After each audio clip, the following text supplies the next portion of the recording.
It's time for the Car Doctor on AM 950 WROL. Got a car question? Call us at 617-770-3030.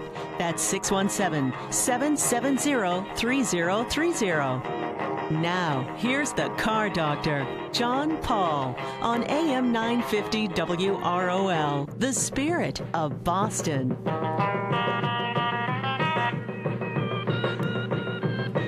And good Saturday morning, everyone, and welcome to another edition of the Car Doctor program on AM 950 WROL, the spirit of Boston, or maybe you're listening on 100.3 FM, maybe you're listening on the app, maybe you're listening on the stream, WROLradio.com. Who knows where you're listening from, but there are plenty of places to listen, and, of course, you can find podcasts on my podcast site, which is johnfpaul.podbean, new location.com, or iTunes, or Spotify, or TuneIn, or any one of a number of places where you can find things and find radio program listings and all kinds of stuff. You can find us there.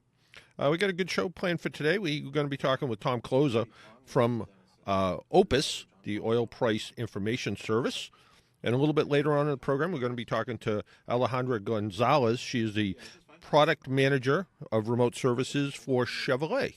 So we have a couple things going on. And with us on the phone right now is Tom Cloza. Tom Cloza is the dean of U.S. oil analysts, foremost expert on North American fuel markets, founder of the Oil Price Information Service, and has really good hair. Is that absolutely? Is that sort of sum it all up?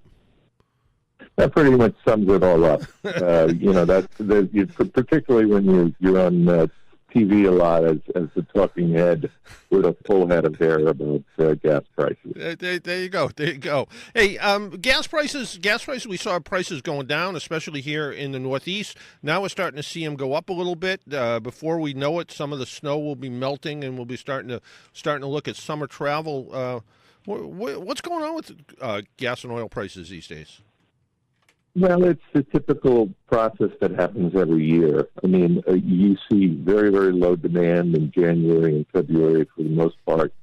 And the gasoline that we use in the wintertime can have some ingredients that aren't kosher, so to speak, when you get to the spring.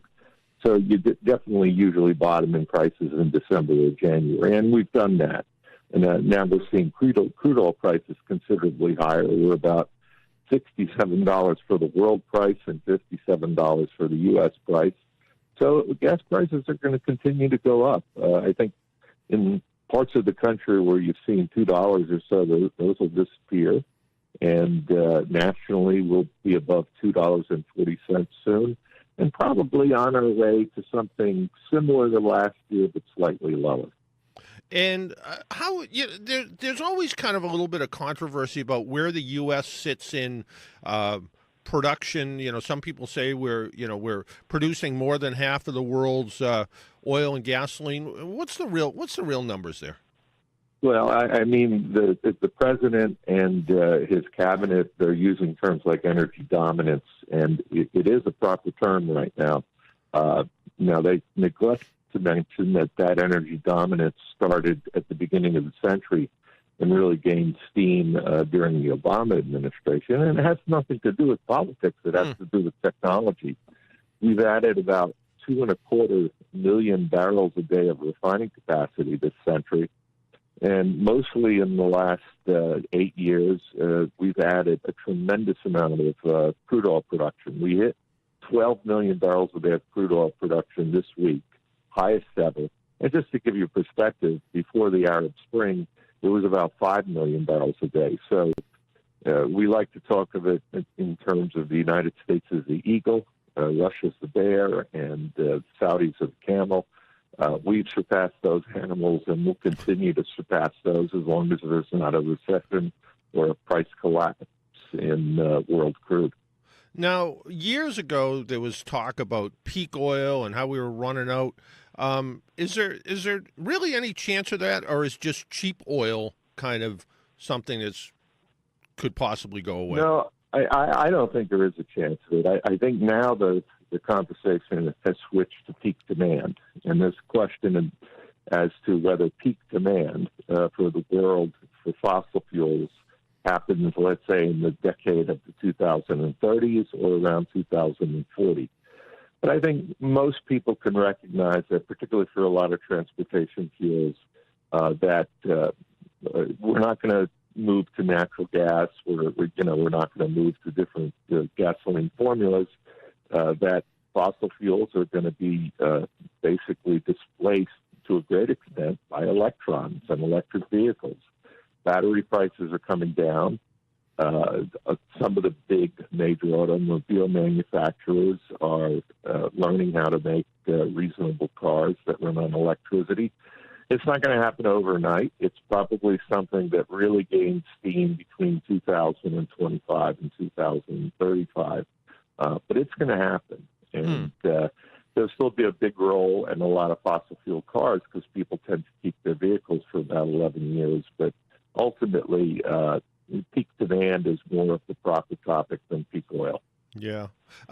Everything you touch during the day showed up on a truck. Most trucks run on diesel fuel. Diesel fuel seems to be kind of in its own little tier price-wise. Is there something going on with diesel that regular people just don't know about? Well, in the wintertime, the Northern Hemisphere had a somewhat cold winter. That's an understatement, obviously, if you lived in a place that was hit by the polar vortex. So it tended to tilt the prices higher. Diesel is so much cleaner than it was years ago, and it was actually pretty difficult to make because you have to remove all the 15 parts per million of sulfur. What's going to happen in January 2020 could be a seminal event. What we're going to see now, and this number is going to be staggering, but when you see a container vessel on the high seas, a big ship, they tend to emit as much sulfur right now as 10 to 15 million cars. They Yikes. use this gunky number 6 oil or bunker fuel that has about 35,000 parts per million sulfur, again, compared to 15 parts per million for the U.S. Mm-hmm. It's going to get sliced to about 5,000 parts per million in January 2020. And that means that a lot of the hydrocarbons that normally go into diesel for on-road or go into jet fuel or whatever are going to go into the marine market where it'll probably fetch a pretty good price. So next year is really a pivotal year for diesel. I mean, there's a possibility, not probability, but a possibility that we could see numbers like we saw back in 2007 and 2008 when we were well above $4 a gallon. And that would impact every nook and cranny of the economy because, as you mentioned, diesel is really the key product for freight. And that'll raise freight costs. It'll raise the cost of pretty much everything that moves around the country or around the world because it won't be diesel necessarily that'll be burned as the new marine fuel, but that'll be a much more expensive fuel. So it'll cost more to ship goods from China to Long Beach, California, and so forth. And here in the United States, we always hear about pipelines, and we hear about these giant pipelines that run from one end of the country to the other, or from north to south and east to west. How much? When you look at that and you hear that there's a pipeline issue, is that really an issue, or is it, or are there backups? Are there provisions to be able to handle problems? How does that work? Well, the United States, 10 years ago, a friend of mine came up with the term petrosclerosis because there weren't enough pipelines and, some of the pipelines were old and in need of repair. That's largely been solved simply because there's been so much product, whether it be crude oil or refined products that have been moving around the continent. And we're building pipelines like crazy that take oil from these interior places like the Permian Basin, western Texas, where the shale oil is coming on, and moving it to the coast. You need to get the fuel to the tidal waters for the world market. Mm-hmm.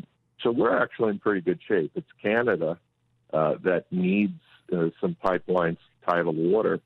The Keystone is sort of stuck in some sort of suspended animation with, it's become, folks remember the movie Mr. Roberts, where there was a potted plant that became kind of a big point of contention. That's sort of what's happened with the Keystone Pipeline. I think it can be done safely and move Canadian oil, down to the U.S. Gulf Coast or to tidal water. But it's become a point of political contention. And then in Canada, you've got the Native American tribes up there that are trying to stop the pipeline that would move from Alberta, where there's tremendous oil reserves, to the Pacific Ocean. And so you've got a couple of stalemates there that have a lot to do with world oil prices right now.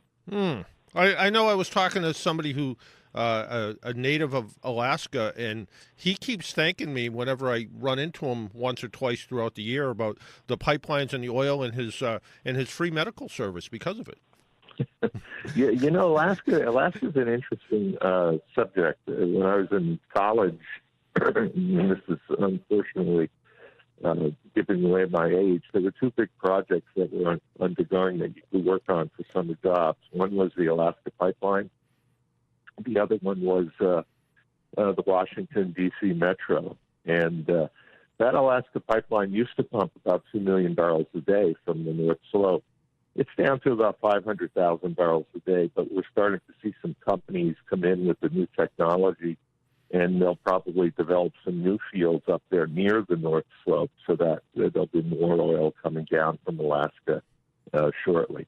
Shortly meaning, in 3 to 5 years. Yeah. Is the number, did the number go down because it was harder to get, or it just wasn't needed as much, or it was too expensive? Oh, it went down because the oil was depleted. I mean, okay. Prudhoe Bay was the big find up there, and these reservoirs do have points where it's much more difficult to extract the oil. As I say, there's additional real estate there. There's a lot of real estate in northern Alaska, and there's additional real estate where there'll probably be some pretty vast traditional reserves, not shale, and that'll come down, and it'll probably come down and make quite a bit of money for the big exploration companies that are up there. And every once in a while on the news, you still hear the term oil sands. And I remember years back, somebody said, well, oil sands, it really doesn't make any sense unless oil hits like $21 a barrel. And that was years back. Are most of the Canadian oil, is that mostly from oil sands? Yeah, it is mostly from the oil sands, and they've improved the technology there. Really, if you look at the technology that's improved, hopefully your life that's on a desktop or on your phone, it has, lowered the cost of finding oil all over the world. You might remember back in the 70s when they were looking for gas and oil off the New Jersey coast and even New England, and they had a lot of dry holes. You don't hear about that anymore. I mean, the technology for the geology is pretty good. And the other thing is costs are being cut. I give you an example. Maybe 5 years ago when we were bringing the first oil shale to market, and the price was about $100 worldwide for oil, they were struggling to make a profit on that. Companies can make more right now at $50 because they've learned all the best practices of extracting the shale oil, and they can make more at $50 than they could at $100 5 years ago. There's a point where that cost won't be driven down much lower. I mean, you've got truck drivers in Texas that are making $125,000, $150,000 a year, but technology is lowering the cost. And you've used the term, and frankly, I've stolen it a couple times. You get, the further you get away from the wellheads, the lower the profit tends to be at certain times of the year. Is it a good time to drill for oil in my backyard, or is it a better time to open a gas station? That's an interesting question right now, because 2018 was the best year for gasoline retailing on record. And for one reason or another, private equity, foreign companies are looking to buy chains of gas stations in the United States. if you look at the profit that you make on gasoline, it's a pretty tiny percentage profit of 5 or 6%. But the numbers have gone up to maybe 18 or 20 cents a gallon. That's a lot less than most people think that a station makes. But, the business model has changed. Gasoline is kind of the loss leader, the competitive product, the carrot that gets people inside the store where they buy the very high profit items like the food service, the soft drinks, or the caffeinated jerky beef. Yeah. Well, I've always said it's easier to get, to buy a hot dog or a taco in a gas station than it is to get the air in your tires checked. So. It is, and I'm not fond of the way you have to pay for the air these days, and how a lot of times it doesn't work very well. Yeah, there was time that oil was going to be replaced by natural gas, and fracking was the word that we heard all over the place, and it sort of seems like that's calmed down a little bit. Is natural gas still a real key element in making electricity as opposed to using coal and oil? And have they figured out fracking yet, or is it still just a weird thing? Fracking has really sort of gone through the roof and become much more sophisticated. And, it also takes place in very, very rural areas. Mm-hmm. I mean, if you were fracking in Staten Island, you'd have a problem. But when you're fracking in West Texas and eastern New Mexico, with the tumbleweeds, it's not that big of a deal. Natural gas is still very competitive. We still have, multiple hundreds of years of supply. But I don't think it's going to replace, it's not going to be the product that replaces gasoline for transportation. Right. I think ultimately that'll be electricity. But natural gas is clearly displaced coal, for all the power plants. And, we're having an explosion in the ability to put together liquefied natural gas and export that to all corners of the globe. The United States is really, and people don't realize this in the last 12 years, in terms of energy and, energy dominance, it's because we are a privileged continent.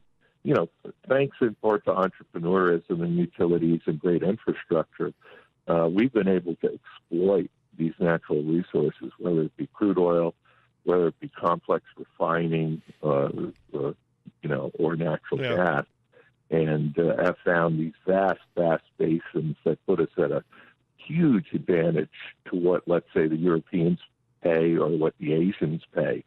We're at a disadvantage to, let's say, the Middle East and the Persian Gulf.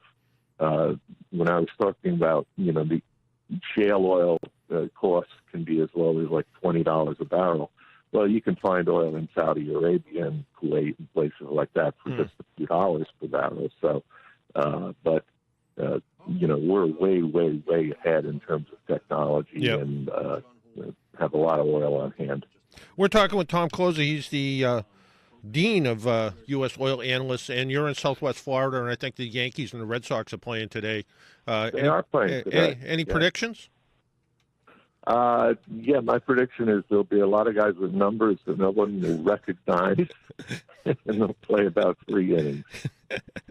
And so you think everybody's just down there enjoying the Florida sunshine, and they're not really going to work too hard in today's game? It's been in the 80s. If anything, it's a little bit too warm, so I think they're happy to be here. I have some players in my neighborhood. And I hope they do well. I'm a big fan of baseball in general. There you go. Hey, Tom, thanks for taking time out of your Saturday morning and joining us up here in Boston. Okay, and go Yankees. All right. Well, maybe not. Take care. All right, thanks. Take care. That was Tom Closer. He is the Dean of U.S. Oil Analysts and foremost expert on North American fuel markets and founder of the Oil Price Information Service.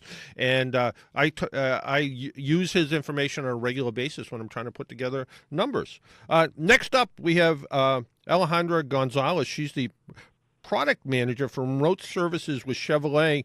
And the My Chevrolet mobile app has some new features that everybody who has kids or parents that are worried about where they're driving around, it sounds like this new app, this My Chevrolet mobile app, might make life a little bit easier. Alejandra, good morning and welcome to Boston. Good morning. So there's a new Chevrolet app that it really sounds like it's incorporated quite a few features. Can you tell us about it? Yeah, so that we have new features for the it's the same My Chevy app that our customers have been using, but we've added a new feature called Vehicle Locate that allows them to pinpoint the location of their car, and it also allows them to set up notifications to let them know when the car arrives or departs from a location that's important to them. Let's say their teenager's school or their spouse's office, and receive those notifications automatically so they're not counting on that person to text them when they arrive or they leave. So I work with a woman who has a teenage son, and if she had to rely on him letting her know when he got to work or got to school, she would never know. Exactly. But with Vehicle Locate, she could set up work and school as locations, and when the car arrived at those locations, she would automatically get that text. And so, I mean, we kind of think of this for teens, but I also live next to a woman who's 82 or 83 years old, and her son has the same concerns because she goes to Cape Cod periodically in the summertime, and he's always worried about, is she going to be able to get there and do it safely, and did she arrive, and did something happen? Did she get lost on the way? Who knows what the case is? So this is not just a teenage app. This could be an app useful for aging parents as well, right? Absolutely, and that's a use case that we hear a lot from our customers. That's part of the reason why we have that big boundary. You can draw a boundary up to a 20-mile radius. So, for example, if your neighbor's son was concerned that his mom was good to drive to the grocery store and stay in the neighborhood, but if she left Boston, that might be something he would want to know. He could draw that boundary bigger, and he would be alerted when she did. And the important part of this is that both of them would know that was going on. So it aids in that communication and creates that feeling of safety for both of them. And this is not an app or a service that's available only to 2019 model cars. This goes back to 2012, right? Back to 2012. The vehicle already came equipped with what we need to get the data back. Then it's a matter of downloading the My Chevrolet app and having a plan that includes Vehicle Locate as a feature. Now, what's the sort of technology behind this? Is it OnStar behind this, or is it something that the vehicle has its own IP address? What's the kind of backbone behind the system? So it's ultimately the OnStar hardware that sends back that collects the information and sends it back to us to generate the alert. So it is really sort of a two-way communication between the car and ultimately you, the end user, who's looking at the app. Yes. That's why we view it, primarily as a communications tool. It's a back and forth. No, it sounds interesting. Again, if people want to get more information about this, and especially if they have a 2015 Chevrolet Traverse or something, and they want to get more information about it, is there a website they can go to, or how do they find out more information and see if their car is eligible for it, and the pricing structure that goes along with it? So the best option is to go to Chevrolet.com, and they'll find all the information they need there. Simple enough. So Chevrolet.com, you can find the information, and you can learn a little bit more about it and find out more about the My Chevrolet mobile app. Absolutely. Alejandra, thanks for taking some time out of your Saturday and joining us up here in Boston. Thank you very much. You have a good weekend. You as well. Bye-bye now.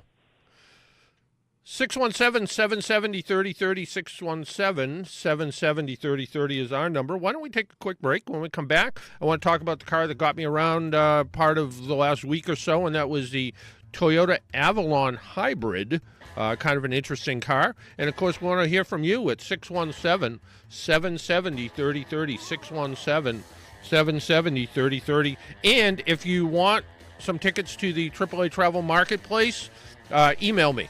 Dennis is shaking his head. Or you can call and talk to Dennis. So 617-770-3030, 617-770-3030 is how you get through and talk to us about cars, car problems, or anything that's on your mind. We're here for you. We'll be right back. but I'm never coming back. And I said, baby, won't you listen to my plea?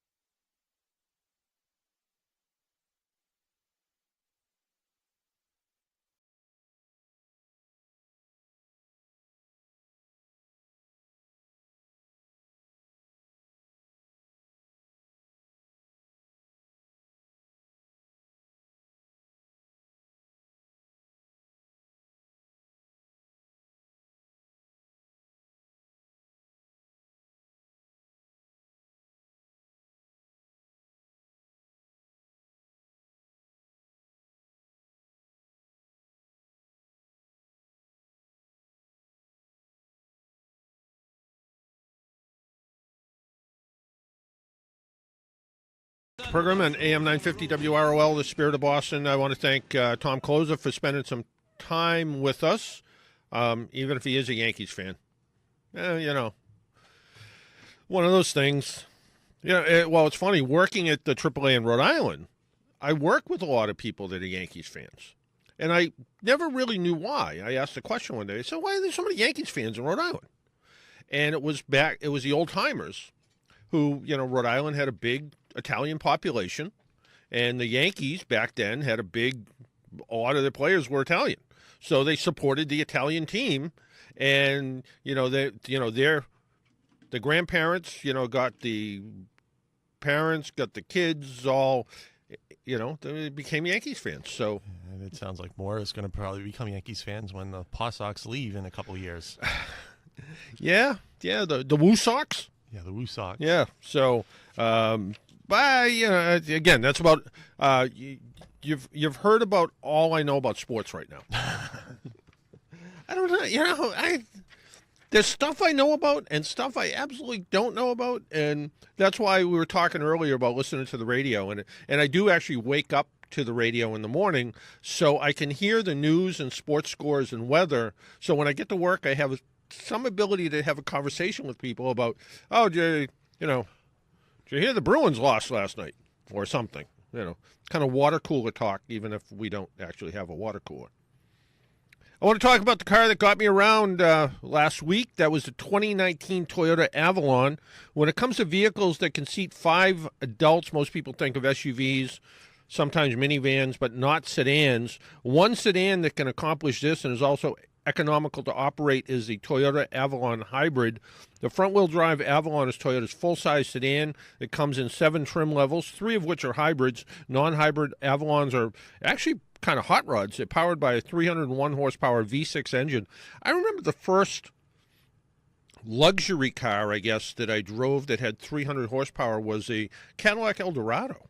And that was amazing that it had 300 horsepower. Now you're putting 300 horsepower in essentially a family car. The subject of our road test is the Avalon Hybrid XSE model. It's powered by a 4-cylinder engine and 2 electric motors, makes it combined 215 horsepower.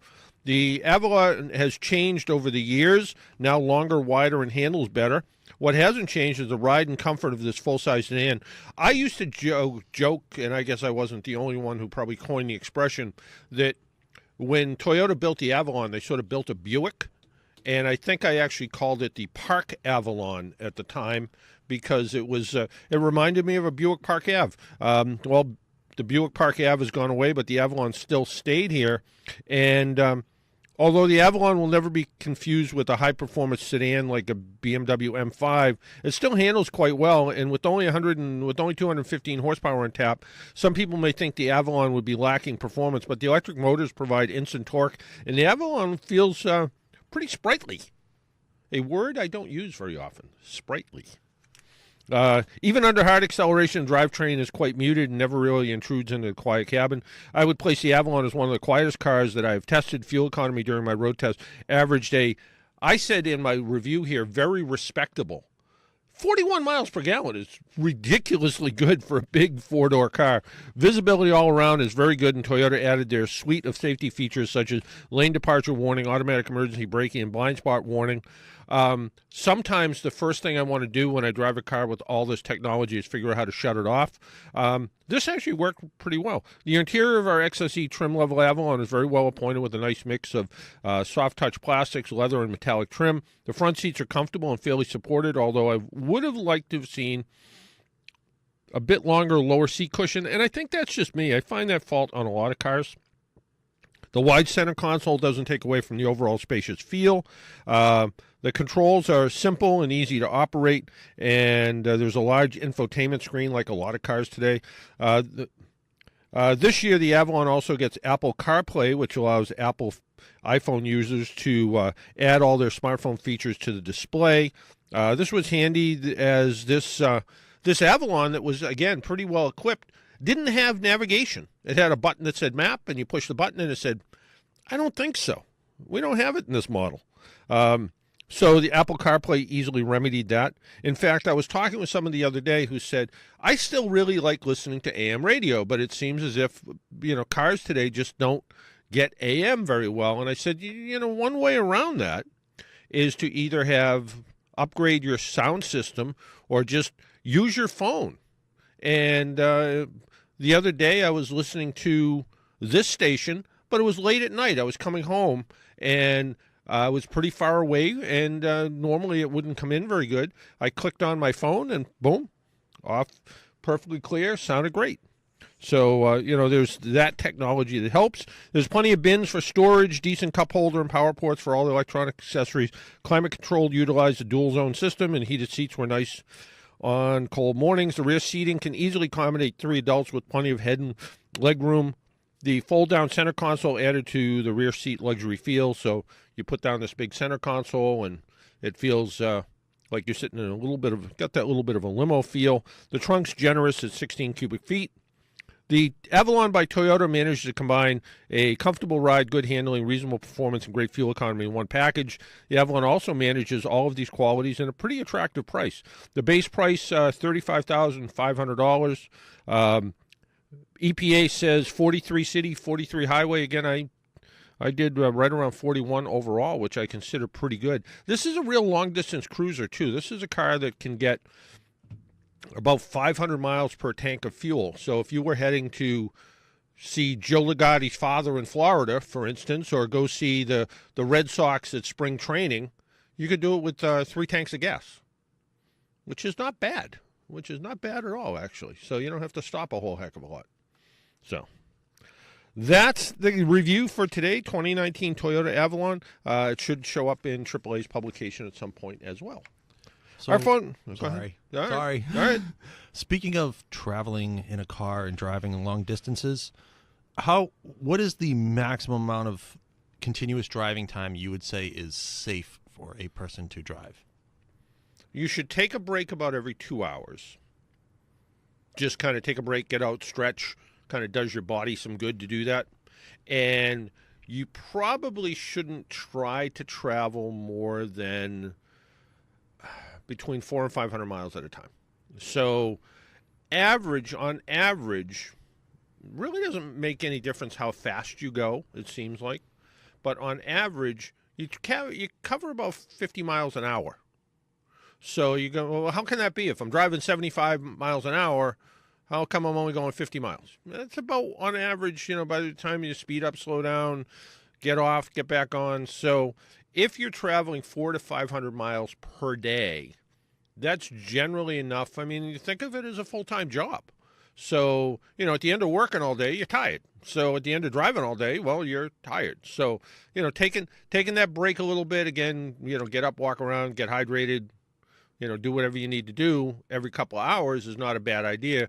The people who do things like, and you hear it, school vacation week, oh, I took the kids to Florida. We drove straight through 24 hours or however long, and then we were exhausted for 2 days afterwards, and then we went to Disney for a day and a half, and then we drove home in a day, and then we're exhausted when we go back to work.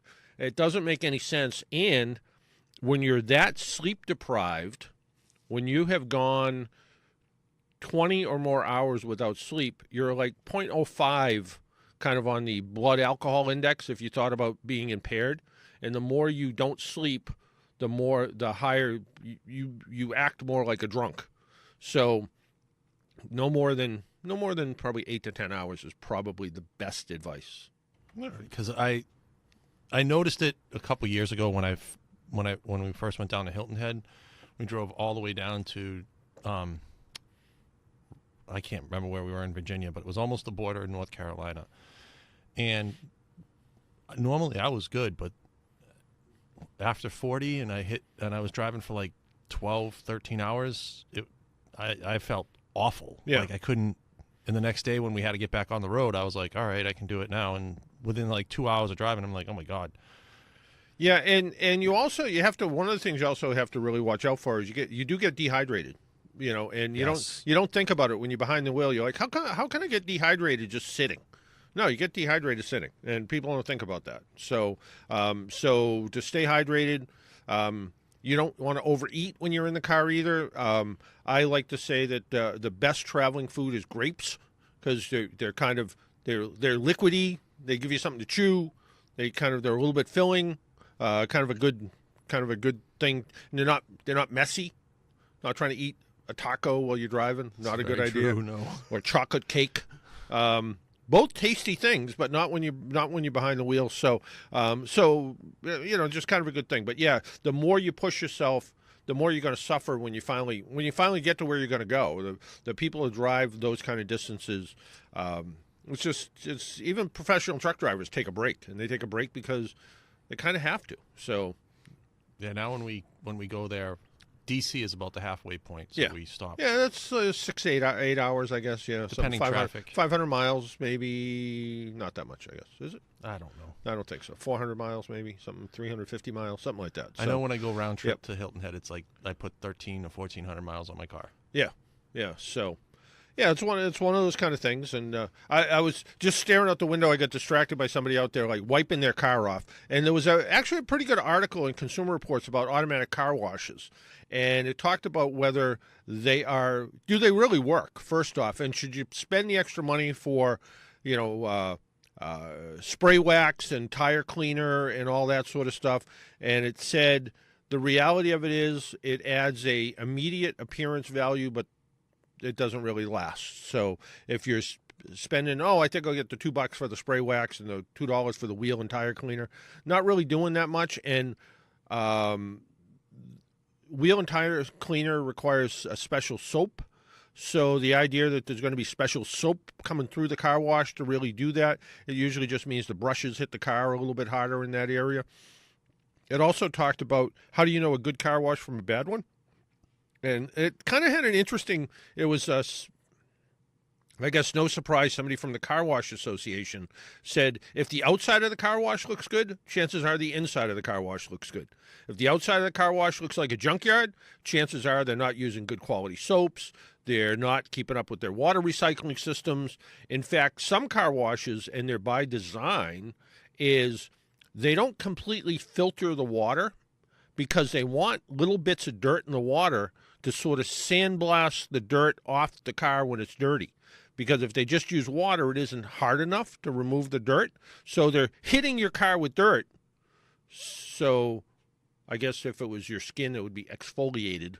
But sort of the same idea. And I thought that was sort of a, when I read that, I'm like, And the other thing is, if the water smells weird, it probably isn't. If it smells bad or perfumed, it probably is. Either one of those isn't probably a good sign. It probably means there's some sort of a problem with their water recycling system of some sort or another. So it does. The one question I had was the undercarriage wash, whether they thought it was necessary, and the Consumer Reports people said not every car wash. It probably doesn't make sense to do it all the time.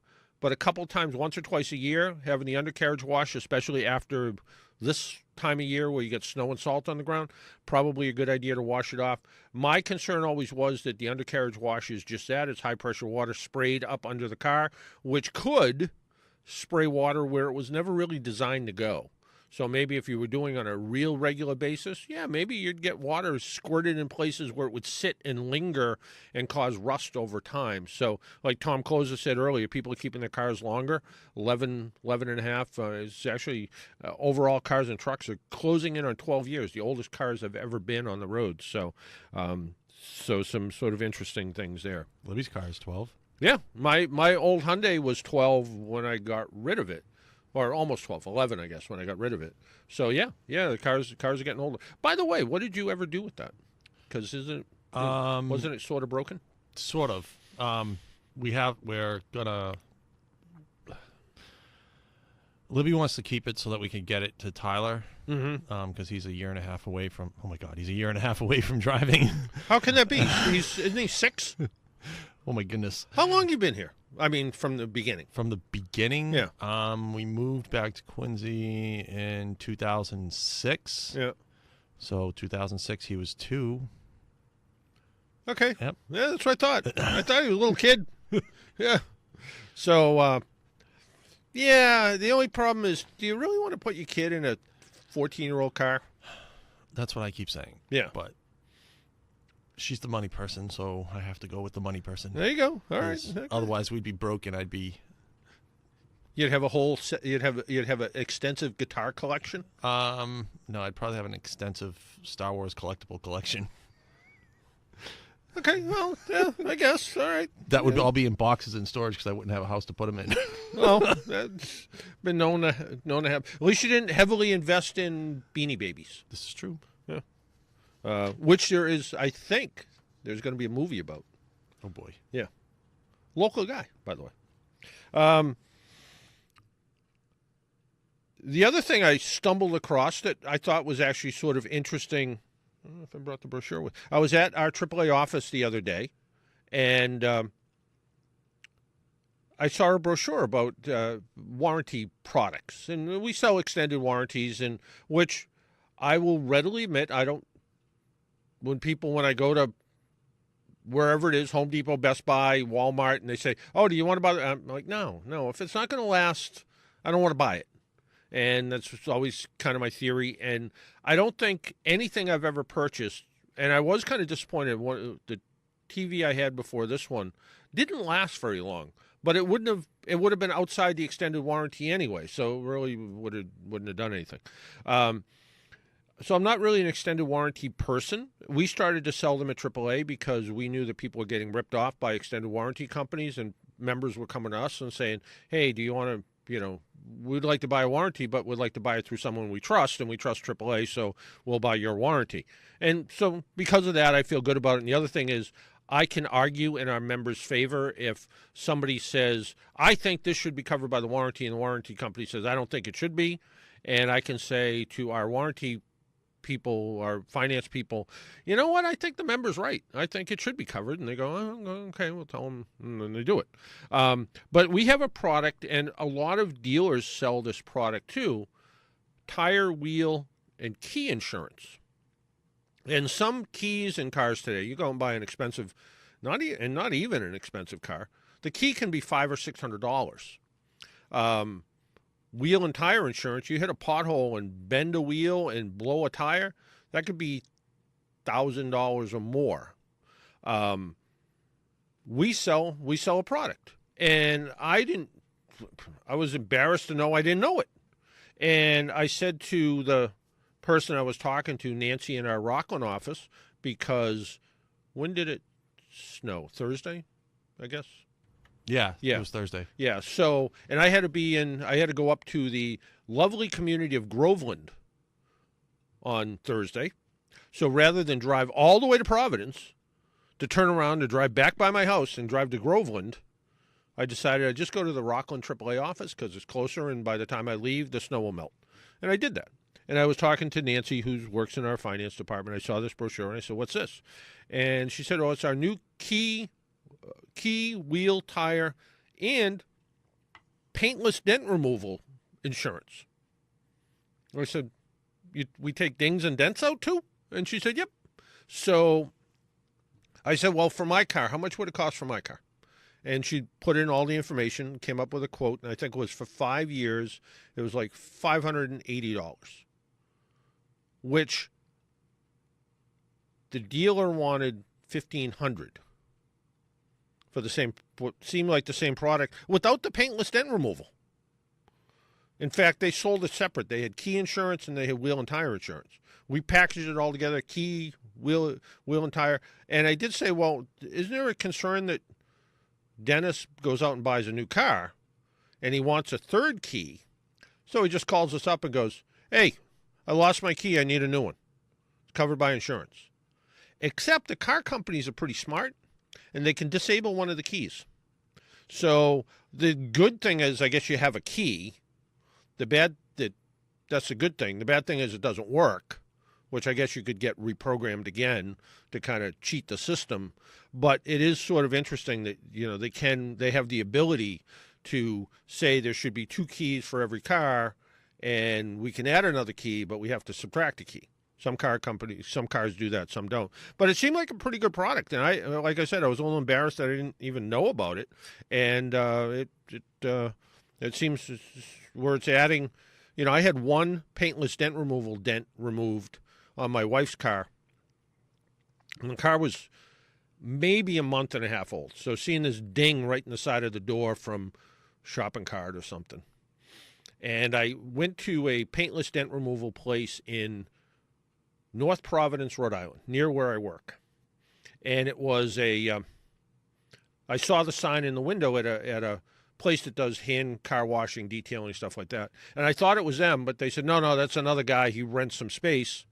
And I went there, and he wasn't there when I got there, but I called him up, and he showed up, and he was at a dealership around the corner. He's like, oh, I didn't think you were coming today, whatever the case is. But he was actually in this little tiny garage next to somebody's house that he was actually renting there. But in the driveway where the reconditioning shop was, a giant tractor trailer with the name of the dent removal company on the side of it. And I looked at it and said, well, it looks like you got enough tools. And it was a complete mobile paint removal service. And I said, well, what's that for? And he said, well, we started the company here in Providence. We moved it to Tennessee. And he says, we have a tractor trailer up here and a tractor trailer down there, and we chase hailstorms.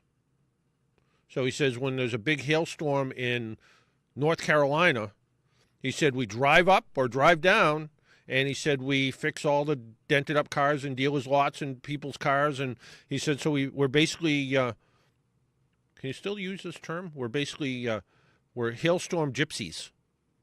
Is gypsy an appropriate term still? Sure. Okay. Yeah. But that, and he said, so yeah, we go around, and he said, we do that. And he said, around here, he says, mostly what we do is just dents and dings for used car lots, or new car dealers that sell used cars, and you want to do it. So he sets everything up, has my car all set up, and he uses this light that did like looked like a zebra stripe. So they could tell, like you looked at it, and if you looked at the panel, the spaces of the light would change as the panel was deflected. So you knew it was perfectly flat when the lines of light were all equal with each other.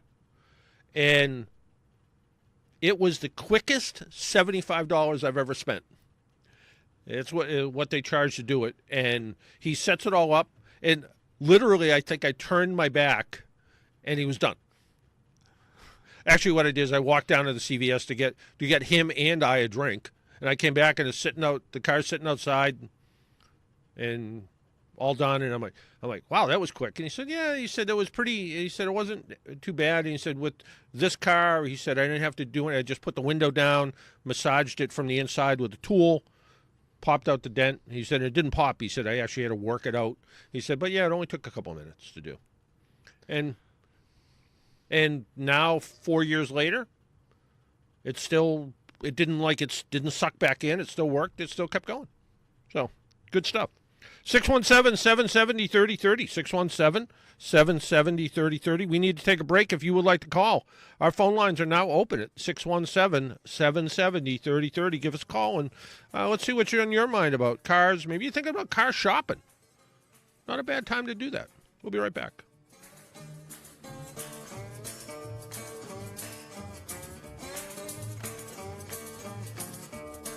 Well, I'll buy you a Chevrolet.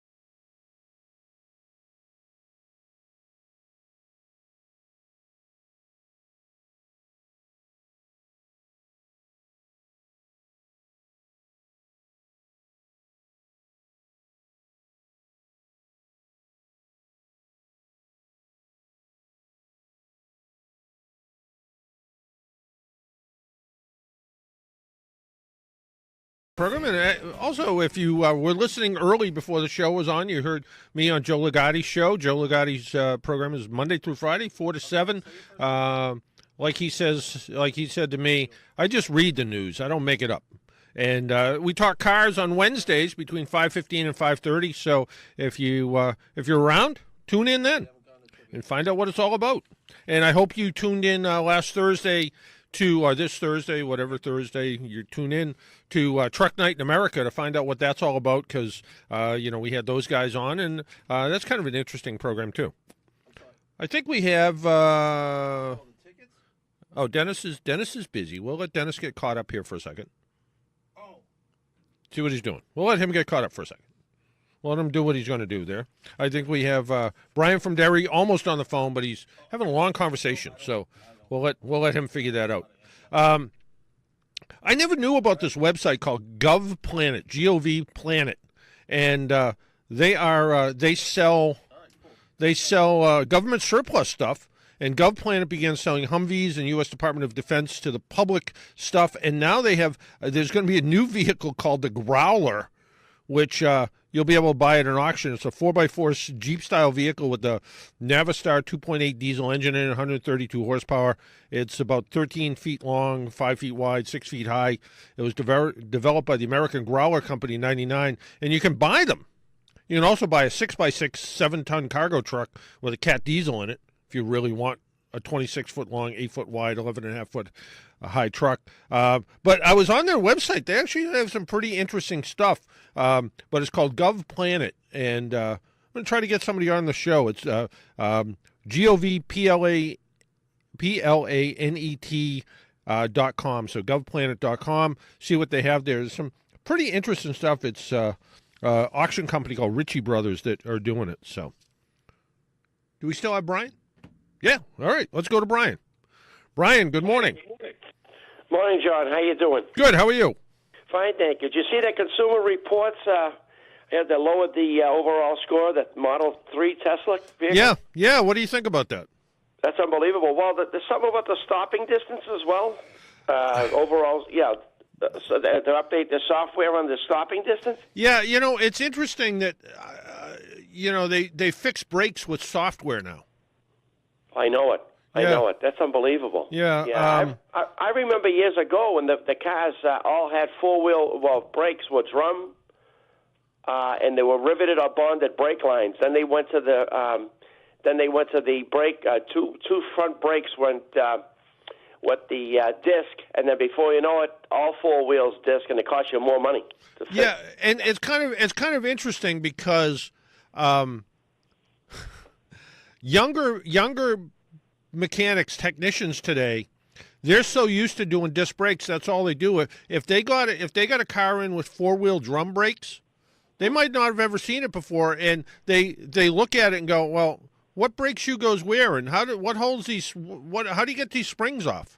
Yeah, where'd this dinosaur come in? Yeah, because it's just, and I remember, and this was 20 years ago, I remember somebody who was a very capable kind of do-it-yourselfer, and he's like, can you come over and do the rear brakes on my Camaro, because I can't figure out how to put them back together.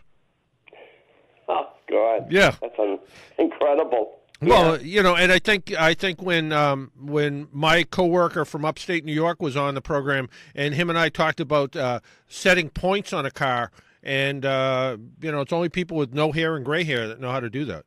That's true. That's very true. Now, that years ago they had to bleed the system on them drum brakes, right? Yeah. Well, I mean, you have to bleed the system on any hydraulic system when you open it up. And even with fancy electronic controls, the electronic control system can anticipate how much extra pressure it needs, but it's still all hydraulic. So if you took a caliper off a Tesla and put it back on again, you'd still have to bleed the brake system. So there's no real difference there. But it is interesting that a disc brake caliper might have two bolts and the pads just slide in and click into place, and the old style drum brakes had pins and springs and adjusters, and you had to adjust them, and if you didn't adjust them evenly, the brakes were going to pull. And then they went to self adjusters, which people put in backwards, and the left one went on the right, and one wheel would adjust tight and one wheel would adjust off, and the car you'd jam on the brakes and the car would pull to one side. And but somebody who grew up with that would go, I don't understand. It's easy, and the brake adjuster says when you take it apart, it says left and right, and the springs are easy to put on, and but it's technology. The same old timer that could do that in his sleep, if you had to tell them you needed a laptop to check for computer codes, would maybe feel a little confused. That's true. Very true. John, I got another quick question for you. This Takata airbags, are they the only manufacturer that make airbags? Because every car now, even these expensive cars like Maseratis and Ferraris and Lamborghinis, they're all getting recalled too. Yeah, they're not the only one, but they were certainly the largest one. The two cars in my family, which is a Hyundai and a Volkswagen, although I will say both of them have open recalls right now. My wife's car has some kind of mystery recall about a possible check engine light. My car has a recall about a knock sensor, but neither of them are subject to airbag recalls, because neither of them used Takata airbags. Geez, I thought that was the only manufacturer, because that's all they used to say, Takata airbags. Yeah, they made them for just about everybody, and whether it was Cadillac and Buick or Toyota and Acura, but no, there are other companies. They're just none of them are as big as Takata was, though, and I think Takata either went bankrupt and sold part of the business off. I'm not really, but they're still out there, and it's kind of the interesting thing too was. In a lot of cases, the Takata airbag got replaced with the same Takata airbag. Wow, imagine that. So what happened? So what's going to happen is in 10 years, if the car's still on the road, the airbag's going to have to be recalled again, because they figure at that point. And airbags. I've had the question before: how long does an airbag last? Originally, they thought they were only going to last 10 years, and now they're like, no, there's no reason to think about replacing it when it gets older. But these ones, the Takata ones that were affected by moisture, and that's what made them go bad.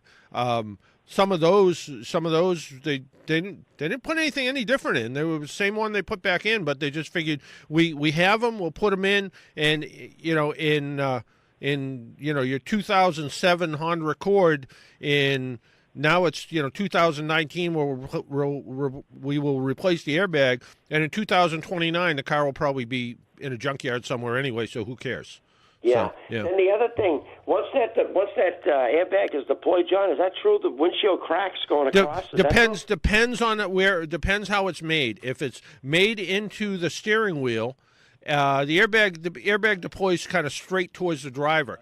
If it's a top loader airbag that's in the passenger side, that literally comes out of like on top of the glove compartment, it uses the windshield as almost like a wall for the airbag to come forward to the passenger. So they actually figure that when the airbag on the passenger side deploys on that style, that the windshield's going to need to be replaced, because the windshield's actually part of the crash system with the car. Other ones, they actually pop out right from the beginning. They deploy right from the front of the dash, so they don't incorporate using the windshield. But chances are, whatever you hit, it might have broke the windshield anyway. So Yeah, and that Kia and Hyundai, that's the same family, right? Yeah, Hyundai owns 38% of Kia, which is why a lot of their cars look similar. You know, you go out and you buy and even the luxury cars, you go out and you buy a Kia Stinger, which is a fantastic car, but it looks a lot like the new Genesis, which is the premium line of Hyundai. It's got a lot of the technology in it. Same thing with.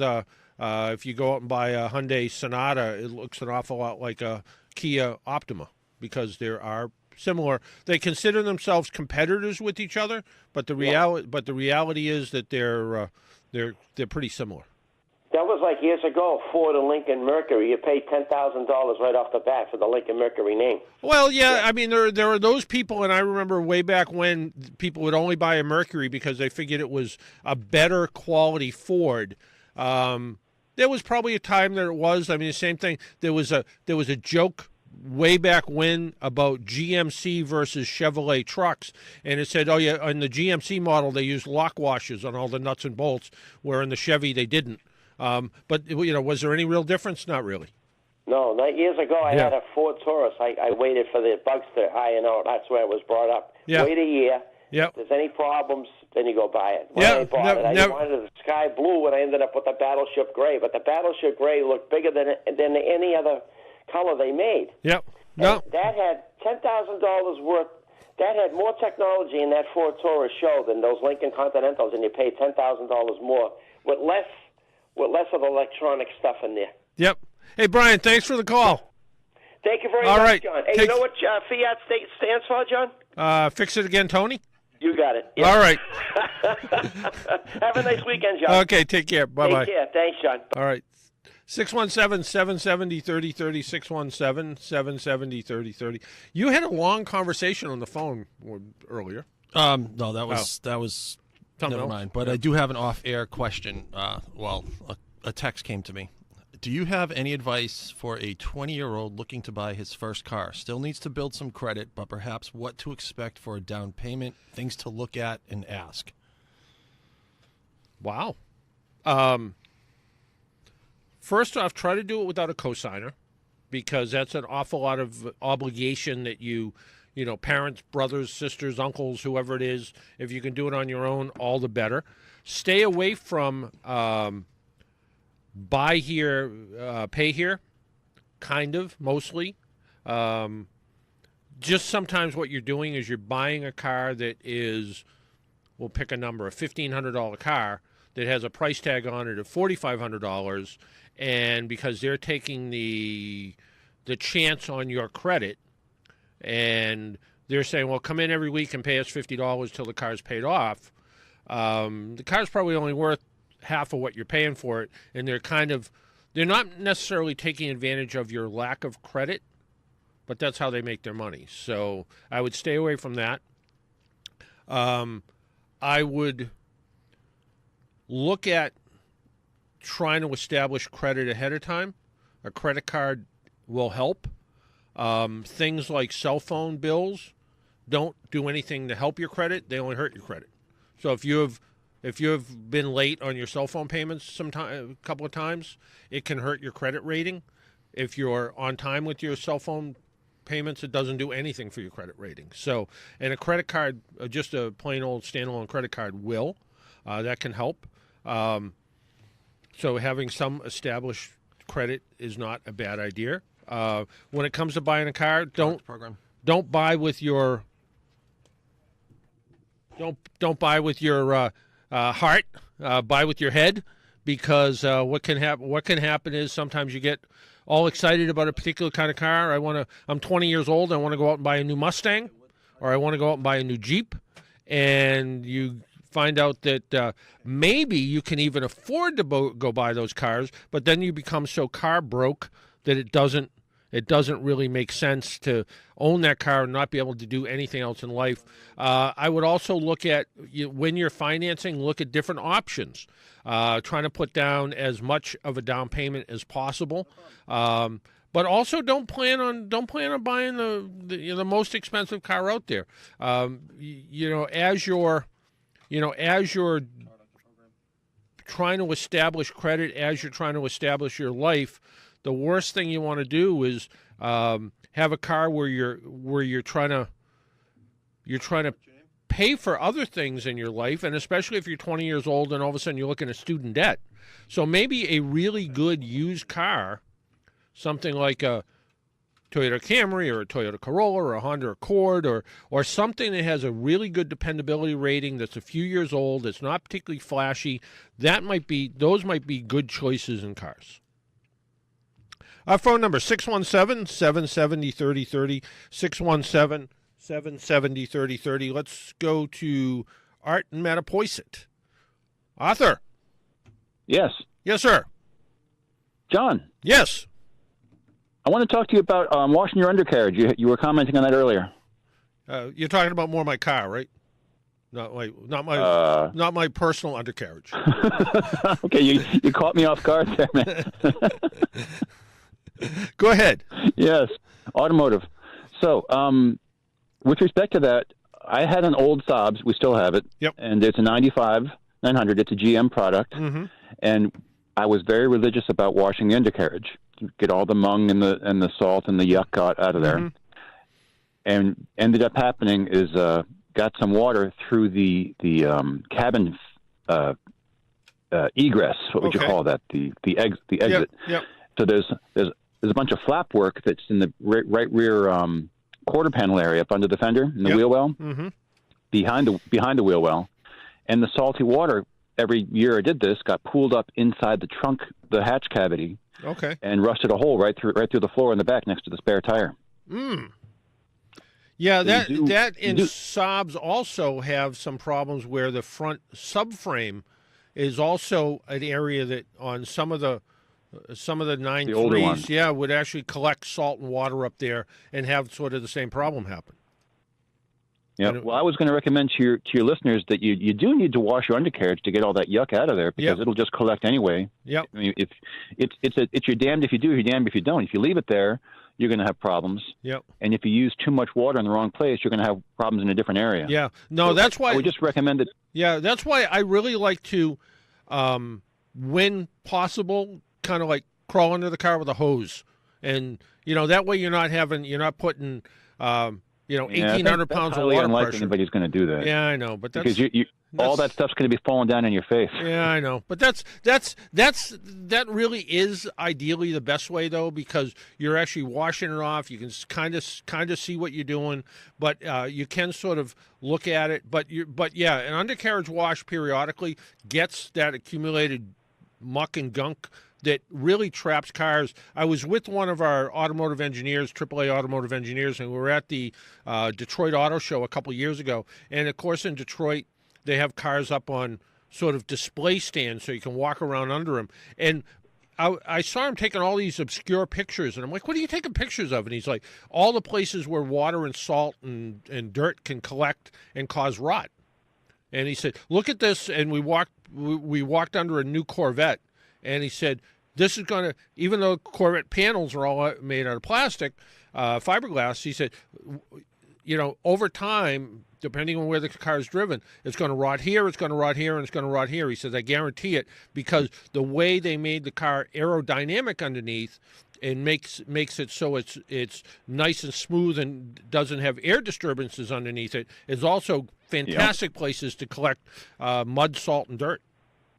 I was going to mention that a lot of cars are completely encapsulated underneath, if not, like it's not completely, certainly partially, with lots of plastic undercladding to try to improve aerodynamics and air noises going past things to try to quiet down the cabin.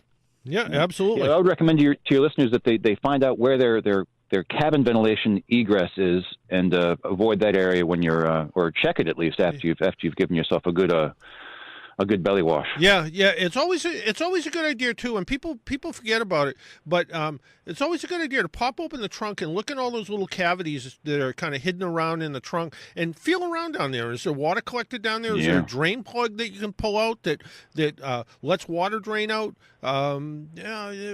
Your car is literally.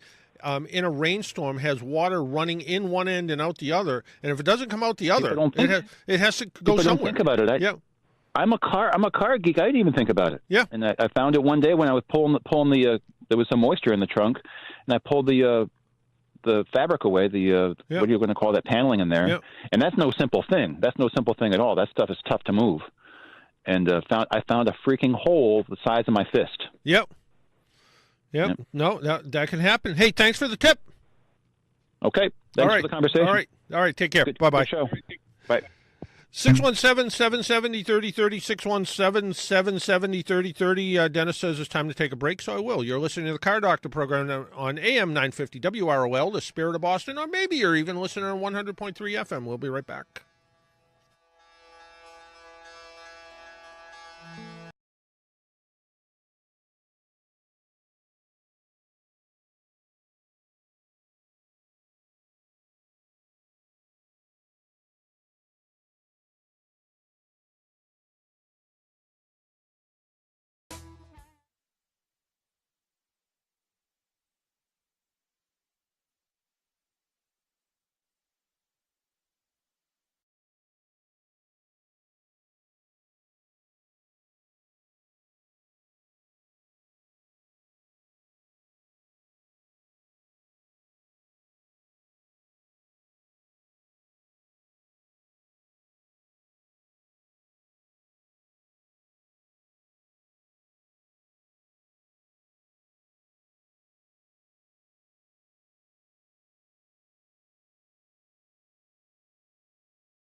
So I got a text from a neighbor who says, I don't think I've ever seen you eat a grape.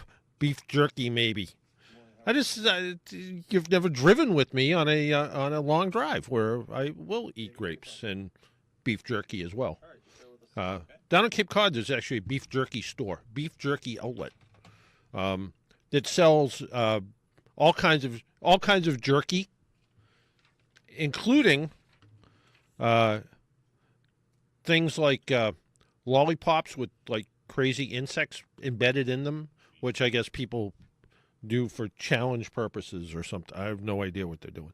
617-770-3030, 617-770-3030 is our number. There was a pretty interesting article in Automotive News that says other industries raid dealerships for talented shop veterans. New vehicle dealers have heard numerous alarms in recent years about the face of technician shortages as baby boomers retire and fewer would-be techs enroll in training programs. The shortage may get worse. Other businesses are learning that automotive technicians can do a lot of other stuff because they're trained in a lot of different areas. The shortage could become even more acute. Diesel technicians dissatisfied with compensation or work environment may find greener pastures in other fields. Moreover, as auto technicians acquire skills to work on advanced driver assistance systems, electric vehicles, autonomous vehicles, they became more valuable. So as cars got more more complicated, technicians got more talented, all of a sudden now they're going to work in electronics companies to do electromechanical stuff. So kind of interesting. Let's talk to David Needham. Good morning. Good morning. I guess we're going to hit each other on the speech. Yeah, something like that, sure. I noticed you're talking again about this Takata system. What differentiates that from the earlier days? How long have they had the airbags? Since the 80s, haven't they? Yeah, they had, you never heard. I heard them. They were experimenting. GM was in the mid-70s, but they didn't offer it on every car. Yeah, I remember the first... Some woman. The first airbag that I remember seeing was in a Cadillac, and I'm trying to think where I was in my life. It was probably in the late 70s, and what was sort of interesting about the car was it didn't have seatbelts. It only had airbags. They took they took the seatbelts out because they said was going to be sufficient. They said until the door opened up and you fell out. That's right. Or till you flew out. You don't just fall out. Yeah. So it's like, oh, geez, maybe we should have left the seatbelts in there. Right. And the airbag was enormous. It was this giant. It looked like a giant folded. Well, not folded. It looked like a giant vinyl cushion that sat on top of the steering wheel. And it was this really big looking thing.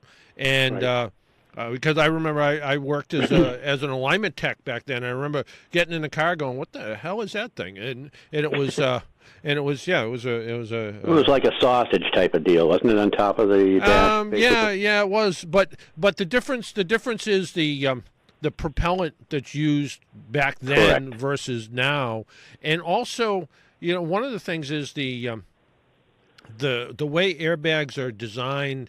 To deploy, the United States still requires that airbags protect passengers that are not belted, and they're also designed to protect sort of the 90% percentile male. So like the 190-pound, 5'10" person is what they're designed to protect. So they have to deploy at a certain speed, and as they've been making, going from an airbag that was the size of I don't know, Webster's dictionary to something that, fits in the palm of your hand kind of thing. They had to have a propellant that could work. They had to have material that could fold up on top of it. And also the outside casing of it has to be designed to break open without, putting pieces into it. But yeah, as the problem with the Takata airbags is the moisture causes the propellant degradation. And that causes the plastic, the holder that holds the airbag in place to deteriorate. So the propellant still kind of works, but as it leaked out, it caused the plastic to deteriorate. And then when it finally deploys, the whole thing just falls off its perch. And I have deployed a couple airbags before, like for demonstration purposes. They're it's pretty exciting to watch them take off.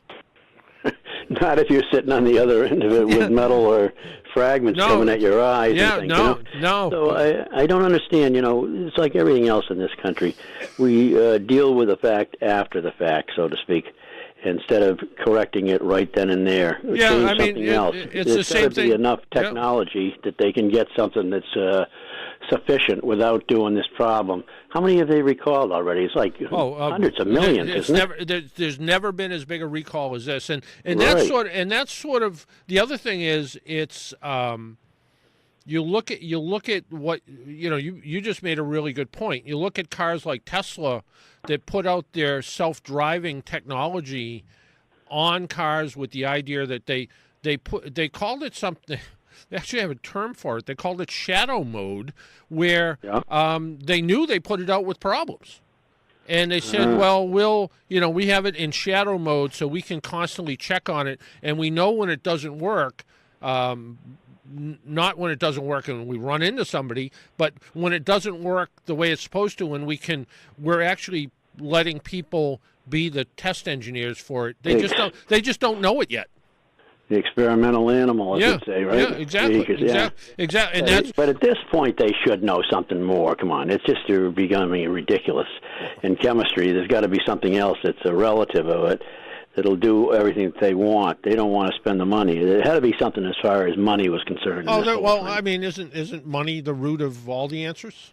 No, it seems to be. That's what I would say on this. And why did they change the formula? I remember hearing the story, and a woman that had a mid-'70s GM product when they were experimenting, putting them in the car, unknown to most people in a sense, I guess. And she had it 20 years later, saved her fanny, as we'd say. Yep. Because it was, she got in an accident and didn't even know she had it there, and she was damn lucky, Yeah, well, I actually met a woman down the Cape who has been in 2 crashes where airbags deployed, and she was one of those people that was in one of the first cars with an airbag, and and she, one thing I learned was don't ever ride with her because Because the wrong driver. Yeah, exactly. Do you ever notice how many things, speaking of that, how many, I don't think we ever had the number of reporting them better anyway. People driving in through houses and things like that today, it's their stupid appendage in their hand or somewhere. Well, yeah, I mean, when they're driving. Yeah, I mean, it's a combination of things, certainly. I mean, drivers on the road have never been as old as they have been. You know, that's one of the things. There's never been as many people. There's never been as many people on the road as there have been. There's never been as many cars on the road as there have been. And it's also, to some extent, sensational reporting that I remember there was a woman, and this is the quote from the paper. It was a Metro West Daily News, and it said, an older driver runs into CVS. Into a CVS store, and I called up the reporter at the Metro West Daily News, and I said, I just had a couple questions because at the time Toyotas were having a lot of issues with unattended acceleration, and I said to her, how old was the woman who was driving the car? And she said, well, she was 53. Yeah. And I said, 53 is older, huh? Yeah, so that should be within some realm of reality, right? Yeah, so just the idea, you know, and the reporter was probably 23, which is probably the reason. Yeah, so all relative. Mostly the Euros. Yeah. So, but I mean, there's also, I mean, in down on the South Shore years ago, there was a woman who was under some sort of. She had some sort of medical problem and medication issues, and she literally drove through the emergency room doors at Brockton Hospital and killed her physician who happened to be walking by. So, you know, there's all kinds of reasons. You know, there's medication, there's medication that people shouldn't be taking, and there's just, you know, we just hear more about it. So, and again, some of it just seems to be the crowd on the road. Hey, David, we got to get going. Yep. Well, have a good weekend. You as well. Talk to you later. All right. Take care. Bye-bye. Bye. We have road traveler Paul Sullivan. Well, you forgot the other thing. There's more buildings now too. Well, there's people, that. more cars. Back when you were growing up, there was just cornfields people drove into. I couldn't see a building until I walked for at least 1, 2, 3 miles. Yeah. But there is some truth to that. There's more building, but I think you know, the population in general, as you know, more older people are driving, which is good because all the studies show the longer you drive, the longer you live. Good. You know, the thing about it, I was listening earlier in the show, and you're talking about traveling long distances, and we just pulled back. We went down for a couple of days down to the district to see the kids, and we were driving back yesterday. So that's about. Aren't you like a it's vacation, school vacation. Yeah, but you know, I drove down to the district. Well, I didn't. Yeah, but you know, just the way you described the district. Yeah. I know it like the back of my hand. But anyway, and you were saying a good snack because of the hydration and the nutrition and the juiciness and the crunchiness was grapes. Yeah. But guess what I had? Taco and chocolate cake. Did you? So you went with the taco and chocolate cake. Taco and chocolate cake. No, I didn't. But that I've How seen long does it people take you do to that. drive down to the district? Claire drives. I don't. She doesn't. She can't stand it when I drive, so I don't. So we left. They're right outside of the district. They're in Northern Virginia. We left there at about 9:15. We stopped right outside New York City at about 1-ish for lunch and stretching, and we were home by 4:30. So. So it's a good. It was about 7.5 to 8 hours. Yeah. So, but they're included an hour for lunch. And, no, we didn't take an hour, but half hour maybe. Half hour, yeah. So. And we had stopped for gas too because we don't have that 500-mile range like the Avalon does. Yeah, but you have a fuel efficient Honda CRV. Well, and you buy gas in New Jersey because it's cheap. Yeah, absolutely. And they put it in for you. Yeah, yes, they don't. It's illegal to pump your own gas in Jersey, apparently. Yeah, I've and they're all Sunoco's on the Pike. Oh, see, I didn't even notice that. Yeah. Well, I did notice they're all Burger Kings, but I didn't notice they were all Sunoco. Yeah, because you were more interested in Burger King than apparently what brand of gas to use. Oh. But yeah, it's like the little town of Holbrook, not far from here. It's all full serve. Yep. Really? I have to send my wife down there because she's getting to the point where she doesn't want people to pump her own gas anymore. She wants people to do it. I will. My wife never pumped her own gas. My sister never did. Never did, and. She's like, I just don't want to. And most times she found a gas station that was actually probably cheaper than I was going to pump it myself. My sister always did, too. I think she still does. But she was at... Hey, I can hear the piano. I get phones at work.